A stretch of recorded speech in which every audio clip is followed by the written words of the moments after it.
About 1977, I decided to have a look at the Quran. I never met a Muslim. I lived 100 kilometers from the nearest Muslim. See, what interested me was what non-Muslims said about Muhammad. There are books and books written about Muhammad that tell you, one thing we know for sure about this man, he had an outside source of information. One book I've got says the Quran was written by a committee, because they've established so well that there's information in there that an Arabian shouldn't have known. He must have had someone from the outside bringing him this information. So they say, one thing we know for sure, he had an outside source of information. Now, he said this book was a revelation. So they say, you see, he was a liar. He got it from somewhere, he put it in a book, and he gave it to someone, telling him it was from God. He was a liar. Other people write books and books on the subject of Muhammad, and they say, one thing we know for sure, he thought he was a prophet. He was crazy. Because they look at his life very carefully, and they see episodes like, for example, when he hid in the cave with Abu Bakr. He was running from the whole city who wanted to kill him, and he hid in the cave, and when the Meccans came running up to the cave to kill them, what did he say to his friend? Did he tell him, see if you can find a back way out of the cave? What he told his friend was, relax. He was telling him, I see what you see, but he said, God is with us. God will save us. So people on that basis, they say, you see, he thought he was a prophet. He thought God was with him because he said things like that. He wasn't a liar. They never seem to realize that one man can't be both. So you can't be a liar and a crazy man at the same time. If you think that an angel gives the words of God in your ear, and somebody says, I have a question for you, what does God tell you about this thing? I want to hear an answer tomorrow. If you're a crazy man, if you think an angel whispers in your ear, then you don't sit up that night thinking, what will I tell him tomorrow? What can I find? Who knows the answer? You're crazy. You think the angel will tell you the answer. You don't go and look it up somewhere. You see, you can't be a liar and a crazy man at the same time. You can be one or the other, or neither, but you can't be both. And you see, I read two non-Muslim biographies of Muhammad. One was by Rodenson, who's an atheist, who hated the man. But many interesting things come up about his life that I had to wonder about.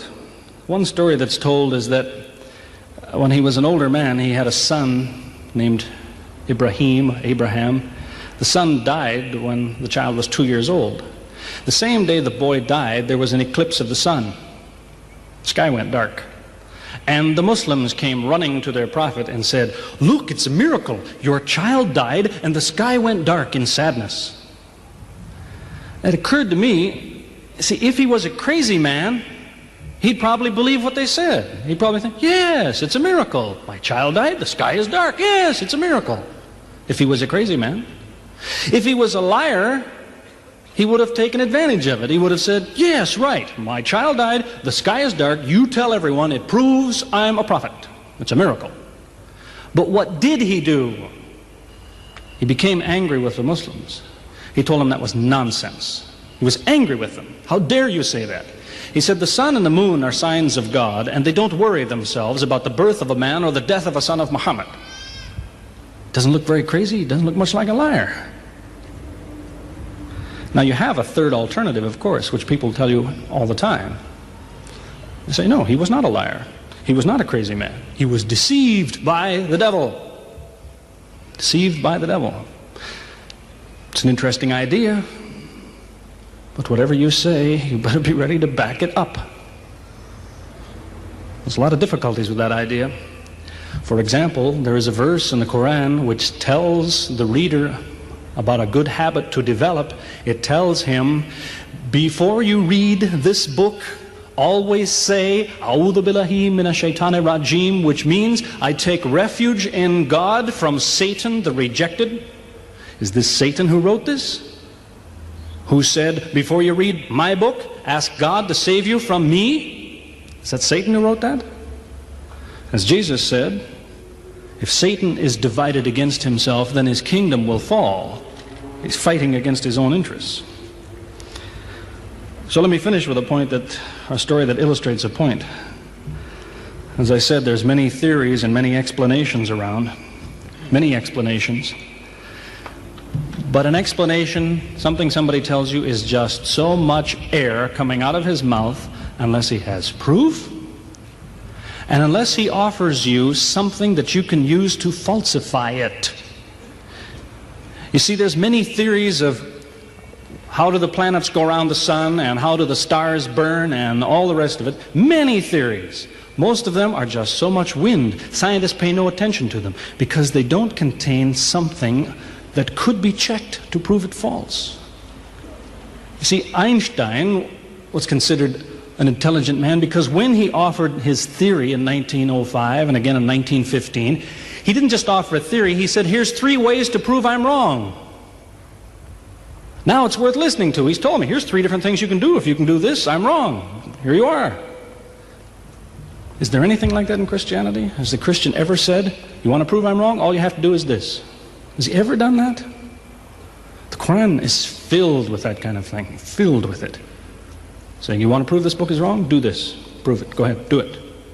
Filled with that kind of thing. There's an example of it that made a big impression in its day, during the lifetime, 14 centuries ago, of the Prophet of Islam. You see, he had an uncle named Abu Lahab. That was his nickname, Abu Lahab. This man hated Muhammad. He hated anything the man said. He used to watch him going through the city, and if he saw him talking to someone, he waited till they split up. He'd go after the man he spoke to and take him and say, what did Muhammad tell you? Whatever it is, it's a lie. Did he tell you day? It's night. Did he say black? It's white. Exact opposite. Whatever he heard the Muslims say, he said the opposite. That was the way his mind worked. There's a little chapter of the Quran called Lahab, and it says about this man that he'll never change. It condemns him to hell, Jahannam. You see, if the man had ever become a Muslim, the Muslims would believe, well, now he's not condemned anymore. You see, for 10 years before Abu Lahab died, that was a part of the Quran. And the Muslims could come to Abu Lahab and say, do you know, it's been revealed to us in our book that you will never be a Muslim. God says you will never be a Muslim. For 10 years they told him that. All he had to do was say, well, your book is wrong. I want to be a Muslim. What do you think of your book now? That's all he had to do. He had 10 years to think about it. And that's the way he was. See, if somebody is your enemy, you don't come to him and say, you want to prove I'm wrong? Here, say this. Come on, say it. If all you have to do is say the words and I'm wrong, you finish me. He never did it. See, this is one of many cases of something that was offered that could have been falsifiable. So it was.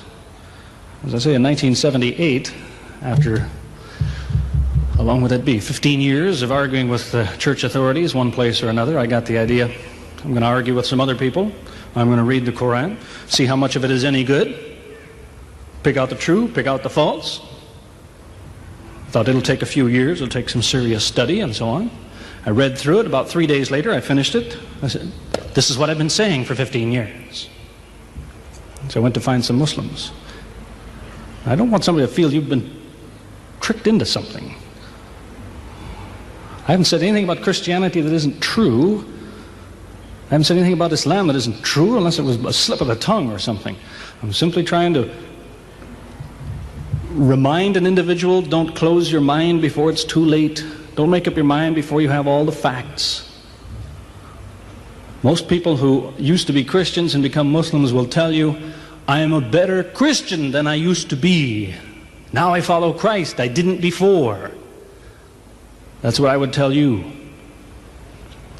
The Bible says Jesus told his disciples, when you greet one another, let your greeting be, peace be with you. He set the example. Peace be with you. Who says that today? Christians? Once in a great while, maybe. Muslims, whether they speak Arabic or not, they say, Salaam alaikum. Peace be with you. Jesus, when he prayed in the Garden of Gethsemane, put his forehead on the ground. Who prays like that? Christians or Muslims? Jesus used to fast for more than a month at a time. Who fasts today? Christians or Muslims? Who really is trying to imitate Jesus. Somebody said to me before coming in here, they said, the Muslims make Jesus out, they insult him and so on and so on. How, possibly, do they insult him? They lift him up. Up. They can't tolerate anything bad said about him. They would just as quickly tell you that, you know, they say Muhammad Rasulullah means Muhammad is the messenger of God. They will just as quickly say Isa, Jesus, Isa, Rasulullah, no problem. Just as quickly tell you that, because it's true. They occupy the same place. If God himself wants to make distinctions among his prophets, that's his business, not ours. Treat them all with the same amount of respect. May God guide us always closer to the truth.